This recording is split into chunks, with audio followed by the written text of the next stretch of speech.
खाण्यामध्ये माझ्याकडे पैसे नाही. तेवढ्यात तिकडे याचिकेचा निकाल लागतो.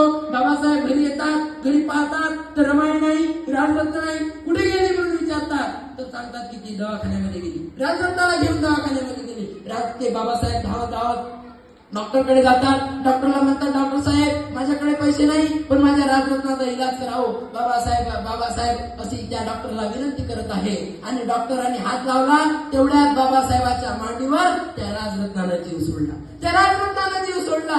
काय त्या बापाचं काळी जागं झालं आणि बापाचं काळी जागं झाल्यानंतर ओक्साबोक्षी बाबासाहेब रडू लागले. अरे ज्या राजरत्नाकडून मला अपेक्षा होत्या, त्या राजरत्नाकडून अपेक्षा होत्या, त्या राजरत्न मला सोडून गेला. इतके रडले साहेब. पण रमाई डोळ्यातून पाणी पाडत होती पण बाबासाहेबाला दिसून देत नव्हती. रमाई डोळ्यातून पाणी पाडत होती पण साहेबाला दिसून देत नव्हती की अरे मी जर रडली तर माझे साहेब खचून जातील, पूर्णपणे खचून जातील. माझ्या साहेबाला कोण आधार देईल, माझ्या साहेबाला कोण सांभाळेल. रमाई रडत नव्हती. राजरत्नाला घरी आणलं. बाबासाहेबांचे सहकारी राजरत्नाच्या अंतिम विधीसाठी पैसे मागतात साहेबाकडे. बाबासाहेब हात खिशामध्ये घालतात आणि जोराने रडायला सुरुवात करतात. अरे माझ्याकडे जर पैसा असता तर आज माझा राजरत्न वाचला असता. आज माझ्याकडे पैसा असता तर माझा राजरत्न बिन औषध पाण्यानं मेला नसता. अरे कपन आणण्याकरिता माझ्याकडे पैसे नाही. पण त्या दिवशी त्या राजरत्नाची शपथ घेऊन बाबासाहेब संकल्प करतात की इथून पुढे येणारा माझा जो राजरत्न असेल, जो माझ्या समाजाचा राजरत्न असेल, तो इथून पुढे कधी औषधीशिवाय मरणार नाही, बिन कपड्याशिवाय मरणार नाही. रमाई ती ऐकते.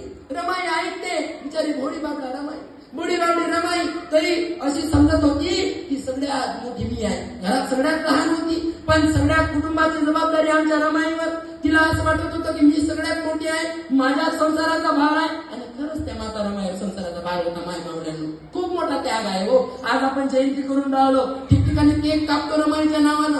कापा, मी नाही म्हणत नाही, माझा विरोध नाही. कापलाच पाहिजे, केलाच पाहिजे, उत्सव केला पाहिजे, आनंद साजरा केला पाहिजे. कारण तो काळ होता, त्यांनी भोगलं. कशासाठी भोगलं? आपल्यासाठी भोगलं. पण आता आपल्याला भोगायचं नाही आहे. का बरं? कारण त्यांच्या पुण्याईमुळं, त्या महामानवाच्या पुण्याईमुळं, त्या महामातेच्या पुण्याईमुळं. पण माता रमाईच्या नावानं आज आपण केक कापतो. साधी भाकर नाही मिळाली हो.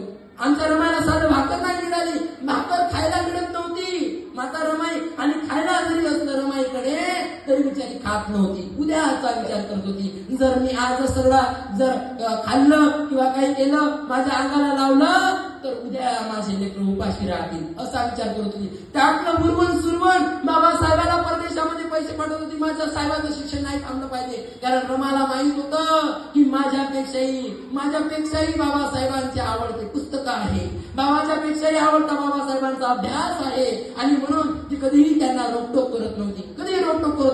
बिचारीनं तो साडीचा पदर फाडला आणि फाडल्यानंतर त्या राजरत्नाला गुंडाळलं आणि गुंडाळल्यानंतर म्हणतात, साहेब करा हो अंतिम संस्कार, करा याचा अंतिम संस्कार करतात बाबासाहेब. आणि बाबासाहेब अंतिम संस्कार केल्यानंतर त्या ठिकाणी